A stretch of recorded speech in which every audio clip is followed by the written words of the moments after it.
You live surrounded by people who believe they are awake, but are ruled by invisible strings.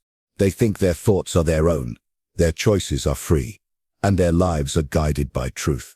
But what if I told you, everything they see is a design, that the world itself is a mask, and only those who awaken to its mechanics truly see? Today we will uncover what the spiritually awake perceive, that others cannot. In my time I studied not only princes and empires but the hearts of men, and I discovered a curious truth. The greatest prisons are invisible. They are built not of stone but of beliefs. Most men do not seek freedom. They seek comfort. They obey illusions as if they were gods. Yet there are a few rare and dangerous souls who awaken from this dream. They see what others cannot, and it terrifies the world. Do you know why most people never truly awaken? Because they believe they already have. They walk through life with eyes open, yet they see nothing. They speak of awareness, of morality, of truth, but their minds are built on foundations they never questioned. The spiritually asleep are not the weak, they are the convinced. And conviction, my friend, is the most elegant chain ever forged by power. Human beings are architects of illusion. They construct identities like castles, tall, proud, and fragile. They defend opinions as if their worth depends on them. They fight for ideas they never examined, worship idols they never met, and call their ignorance belief. And so they sleep proudly, defiantly in the dream of their own creation. The spiritually awake man sees this world differently.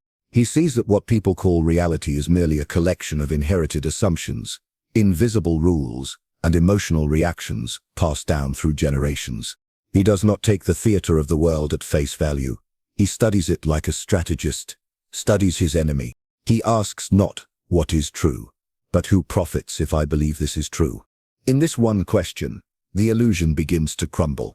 Most minds are ruled by noise, the noise of gossip, of pride, of endless comparison. They seek approval like peasants seek coins, begging for validation from those just as lost as they are. They fear silence because silence exposes them to themselves. And so they keep talking, keep arguing, keep distracting themselves from the unbearable task of honest reflection. The awakened man, however, becomes the observer. He watches the crowd dance, but he no longer joins their rhythm. He listens, but he no longer believes. He participates in the world, but from a distance, like a chess master moving pieces across a board of illusions. He is no longer played by the game. He has learned to play it. Power, my friend, always begins with perception. The rulers of this world, whether kings, priests, or influencers, have always known this. Control what people see, and you control what they think. Control what they think, and you control how they live. The spiritually blind man obeys the shadows on the wall, never realizing that the fire behind him burns for someone else's benefit. The spiritually awake man turns around and sees the fire, and in that instant he becomes dangerous. But awakening is not pleasant. It is not light and bliss and heavenly whispers. It is the slow death of everything false. It is the moment when your comfort turns to dust, when every belief you clung to dissolves into uncertainty. You begin to see manipulation where others see order. You see vanity behind virtue, fear behind kindness, and control hidden beneath compassion. You realize that most of what people call good is simply obedience in disguise. The unawakened man needs approval.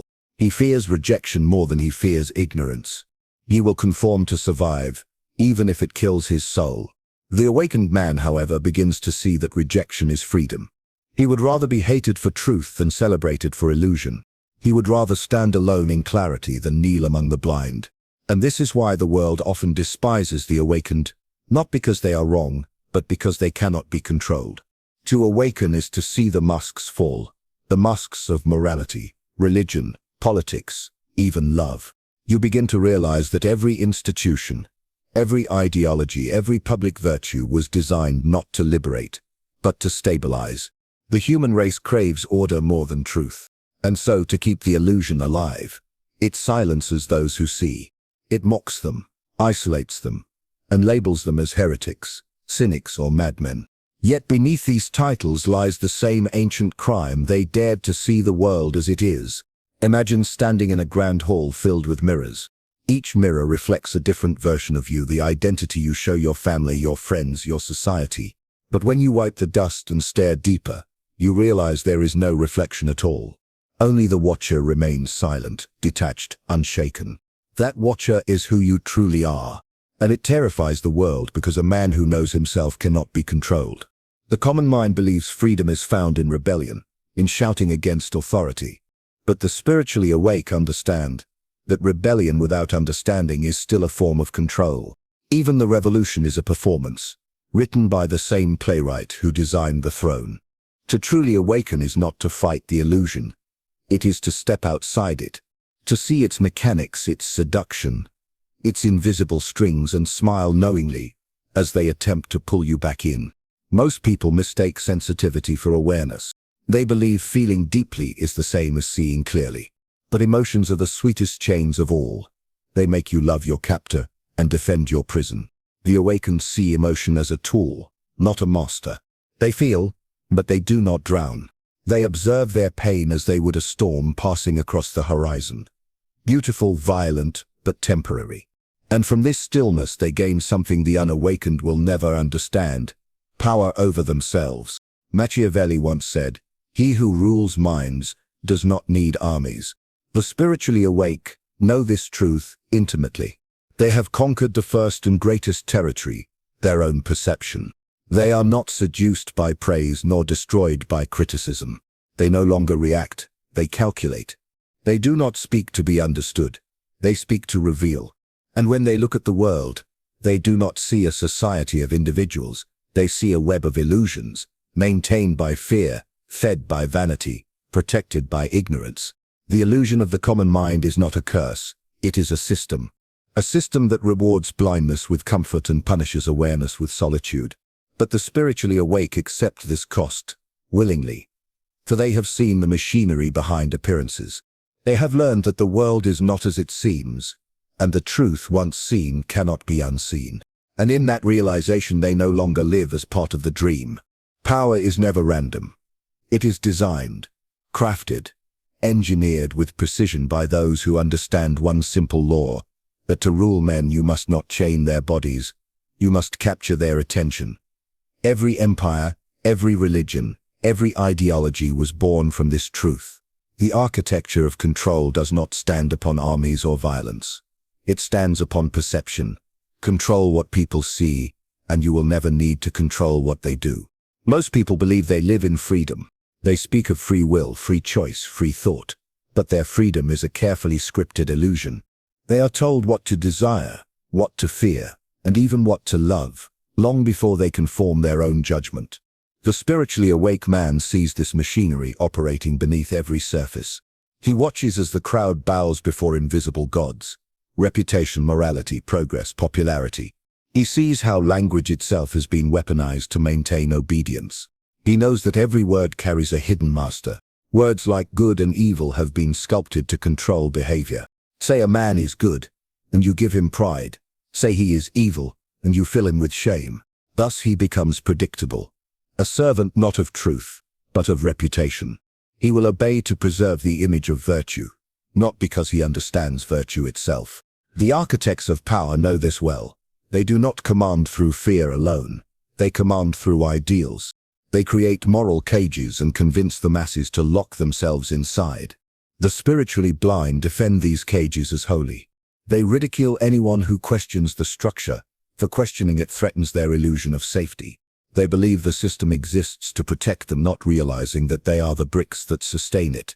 The spiritually awake, however, sees how control operates, through subtle means, through pleasure more than pain, through distraction more than discipline. A man who is entertained does not notice his chains. A man constantly fed illusions of freedom never asks why he feels empty. In the modern age, power has become invisible. It no longer wears crowns or thrones. It wears screens, symbols, and slogans. It does not silence with swords. It silences with applause. When people believe they are being heard, they stop seeking truth. When they believe they are informed, they stop thinking. Thus the illusion perfects itself, not through suppression, but through participation. The awakened man studies this architecture as one studies the anatomy of a beast.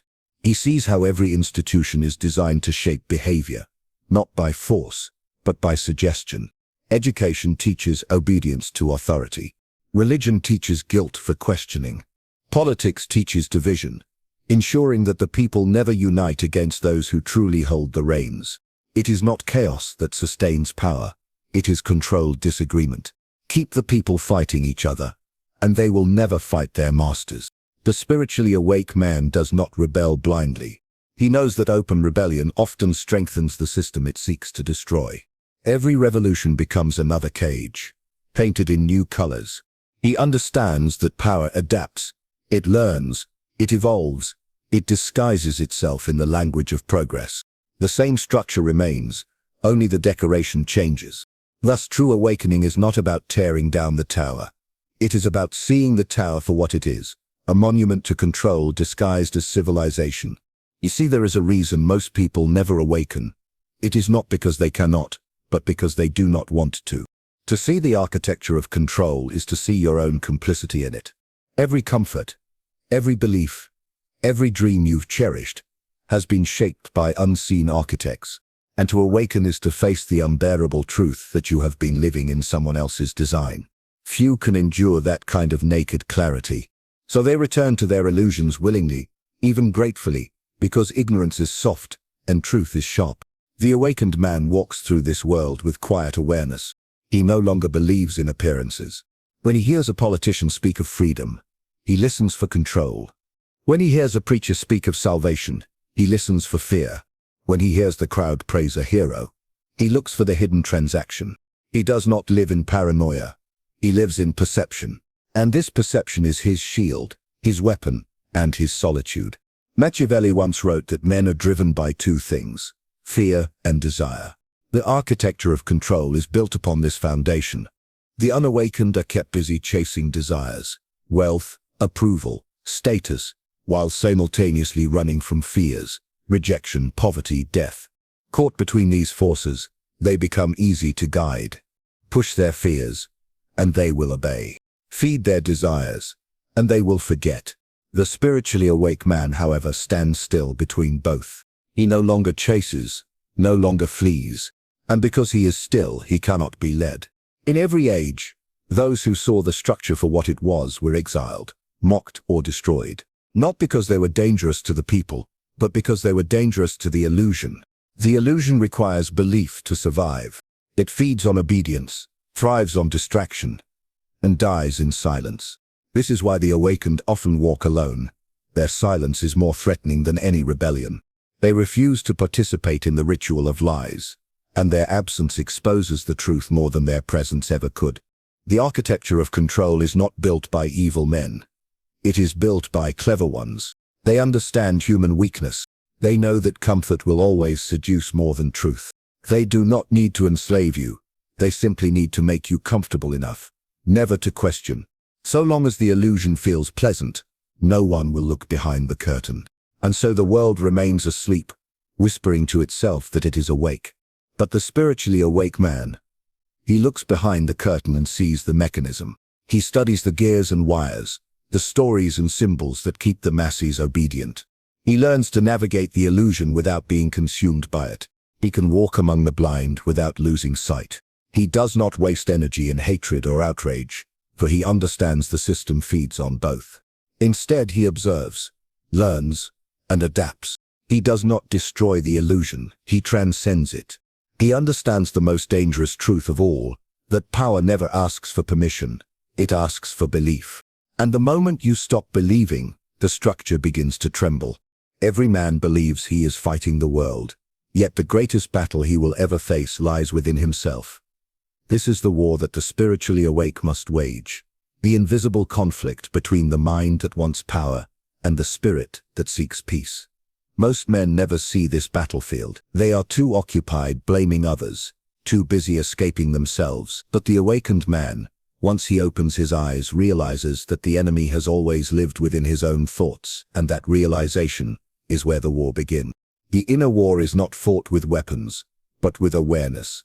It is a struggle between two rulers inside the same kingdom, the ego and the spirit. The ego is loud, desperate, and cunning. It hungers for control, for recognition, for importance. It whispers that you must win, must be admired, must never appear weak. The spirit, on the other hand, is silent. It needs no witnesses, no applause, no crown. It observes, it endures, it waits. Between them lies a constant battle, one for illusion, the other for truth. The spiritually blind man never sees this war, because he believes his thoughts are himself. When anger arises, he becomes anger. When jealousy appears, he becomes jealousy. When fear speaks, he listens as if it were the voice of reason. He does not separate the voice from the listener, and so he lives as a servant to whatever emotion seizes him first. But the awakened man, he begins to notice the space between thought and observer. He realizes that every emotion, every reaction, every impulse is merely a passing shadow, not the essence of who he is. To awaken is to step back from the noise of the mind and watch it without judgment. At first, this feels unbearable. You begin to see how restless, insecure, and chaotic your own thoughts are. You witness how easily the ego takes offense, how it clings to praise and recoils from truth. It's like watching a wild beast trapped inside your chest, roaring for validation, terrified of silence. The awakened man does not fight this beast with anger. He studies it. He learns its patterns, its fears, its lies, for he knows that to conquer an enemy, one must first understand it. In this war, the battlefield is solitude. When the noise of the world fades, when there is no one left to impress, no mask left to wear, you meet yourself. And that encounter is not romantic, it is ruthless.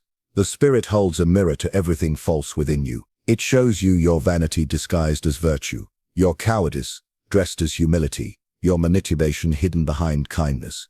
The ego trembles under this exposure. It will do anything to avoid it. It will distract you with pleasure, ambition, gossip, even spirituality itself. The ego can turn even enlightenment into a performance. The spiritually awake know this danger. They understand that the pursuit of awakening can become another form of ego. To say I am awake is to fall asleep again. For the moment you declare victory in this inner war, you have already lost. The true warrior of consciousness fights without the desire to win, because winning implies the existence of an opponent. In truth, the ego and the spirit are not enemies. They are two faces of the same mind. One must be disciplined, not destroyed. Machiavelli once said that a prince who cannot rule himself cannot rule his kingdom. The same law governs the soul. Until you command your emotions, your reactions, your inner storms, you remain a servant, no matter how powerful you appear to others. The world may praise your achievements, but if your peace depends on praise, then your peace is not yours. The spiritually awake seek mastery not over others, but over their own state of being. They measure power not in followers or gold, but in calmness under chaos. In the depths of this inner war, silence becomes the sword. It cuts through illusion without aggression. When others insult, the unawakened respond with defense or vengeance. But the awakened see the insult as wind sound without substance. They no longer bleed from words. They understand that only the ego can be wounded, and that which can be wounded was never real. This realization gives them a terrifying kind of strength, the kind that cannot be controlled. For what can you threaten a man with when his peace no longer depends on your approval? The ego thrives on resistance. It feeds on conflict, on the constant need to be right. It builds identity through opposition. I am not like them. But the spirit watches without preference. It sees that every human mind is trapped in the same illusions, fighting the same shadows. This understanding breeds not arrogance, but compassion, the quiet compassion of one who sees clearly yet judges no one. The awakened man does not preach peace. He becomes peace. His presence unsettles those still trapped in noise, because his calm reflects their chaos. And in that reflection many feel threatened, for truth rarely comforts, it exposes.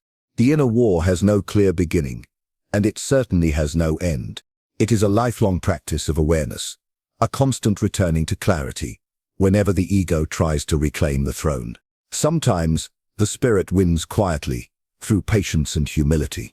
Other times the ego rises again, clothed in new disguises, righteousness, self-importance, even spiritual superiority. The awakened man accepts this cycle without despair. He understands that the battle itself is the training, the polishing of the soul through friction. To the unawakened, this struggle looks like suffering. To the awakened, it is purification. Each moment of self-observation weakens the tyranny of reaction. Each act of silence dismantles a lifetime of conditioning. And slowly the spirit begins to rule where the ego once governed. Not through domination, but through understanding. Not through suppression, but through mastery. The awakened man learns that true power is not the ability to control others. It is the ability to remain unmoved when the world tries to control you. In the end, the inner war is not about becoming perfect. It is about becoming whole. It is about embracing every fragment of yourself, not to feed the ego, but to dissolve its illusion of separation. You realize that the enemy you fought was never outside you. It was the fear of seeing yourself as you truly are. And once you see that clearly, you no longer fight the darkness within. There comes a moment in the path of awakening when the illusions finally fall away, and what remains is not the radiant light that the poets promised, but the raw, unfiltered face of reality.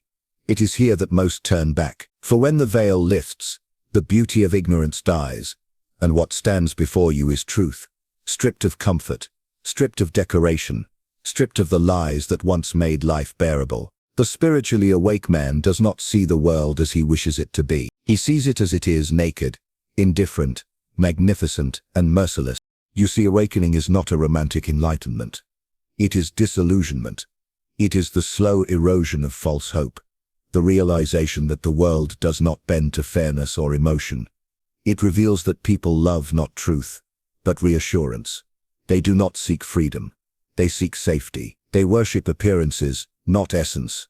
When the awakened one perceives this, he stops expecting depth from the shallow, honesty from the fearful, and loyalty from the ambitious. He stops asking for truth from a world built on survival, and in that moment, he becomes untouchable. Most men live inside a dream carefully painted by others. They are told what matters, what to chase, what to fear, and what to hate. Their minds are trained to confuse noise for meaning, progress for wisdom, and indulgence for joy. They look outward, always outward, for something to complete them. But the spiritually awake turn inward. They see that the kingdom they sought in the world lies within their own awareness. They see that reality is not what happens around them, but what they choose to perceive. The veil lifts not from the world, but from the eyes that look upon it. To see beyond illusion is to see impermanence. Everything that once appeared solid begins to crumble in your understanding. Wealth, fame, beauty, love, even the self you once called me. You begin to understand that all things pass, that every joy carries its shadow, and every sorrow its hidden lesson. The unawakened cling desperately to what is fading, mourning every loss as tragedy. The awakened let things die when their time has come, for they know that the end of one illusion is the birth of another, clarity. When the spiritually awake look at others, they no longer see enemies or allies, but reflections. Each person becomes a mirror revealing something unmastered within. The liar exposes your own honesty. The arrogant reveals your insecurity. The fool reflects your forgotten innocence. You begin to see that everyone plays their part in your awakening. Even those who wound you are teachers, especially those who wound you. This vision transforms bitterness into understanding, vengeance into insight. The awakened one no longer hates the world for being cruel. He thanks it for being truthful. Yet, this clarity comes with isolation. For the more you see, the less you can speak. Most people are not ready to have their illusions shattered, for their illusions are what keep them alive. They would rather defend their chains than face the silence of freedom. And so the awakened learn the art of quietness. They stop arguing, stop convincing, stop forcing truth upon those who do not seek it. Their silence becomes their power. They understand that enlightenment cannot be shared through words. It must be earned through suffering, reflection, and surrender. Machiavelli once observed that men do not desire truth itself, but the advantage truth gives them. The spiritually awake see this clearly. They recognize that even wisdom, once pursued for glory, becomes corrupted. Thus they strip away even the desire to appear wise. They stop performing consciousness for an audience. They no longer need to prove understanding, because they have nothing left to prove at all. This detachment confuses the ordinary mind. The unawakened call it arrogance, but it is not. It is sovereignty, the calm authority of one who has stopped needing approval to exist. The vision beyond the veil is not a new sight, but a new way of seeing. You no longer look at events as good or bad. You see them as inevitable. You begin to move with life, not against it. You no longer chase meaning. You let meaning unfold. When you lose something, you do not despair, for you understand that you never truly possessed it. When you gain something, you do not celebrate, for you know it too will fade. The awakened live not in hope, but in clarity, and clarity, though it burns free. Most people crave light, but they fear what light reveals. The spiritually awake walk into that brightness willingly, even if it blinds them. They accept that to truly see, one must first be willing to lose the beauty of illusion. They see how morality shifts with culture, how justice bends to power, how love often disguises dependency. They see that even the most sacred truths are temporary strategies, useful for survival, but never eternal. To live with this vision is not to live without meaning, but to live without lies.